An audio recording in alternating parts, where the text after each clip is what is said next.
kanya-kanyang diskarte ngayon yung mga kababayan natin para makaiwas sa banta ng leptospirosis, bunsod nga ng pagbaha na naranasan dito sa lungsod ng Maynila. Sa pagtatanong-tanong at pag-ikot natin dito sa kahaba ng Taft Avenue at Padre Faura Street, yung ilang kababayan natin, naabutan natin na may mga suot namang bota.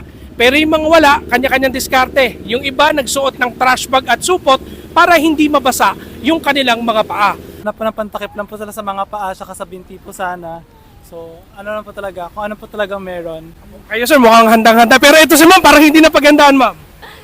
Nasa bahay po kasi yung gano'n ko. So anong ginawa niyo ma'am? Trash bag lang po, binili po namin sa room. Trash bag. At least di ba, bawas sa banta ng leptospirosis. Ayan. Ingat po, salamat. Kamusta naman nung ginagawa niyong hakbang para hindi kayo tamaan ng sakit? Doxycycline po talaga, very much suggested po. Marami naman pong doktor na nagbibigay ng libreng online reseta. Pag lumusong po sa very necessary na uminom po ng doxycycline.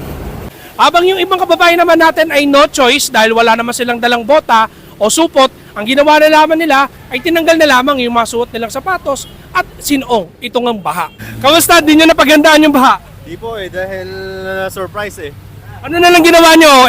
No choice eh.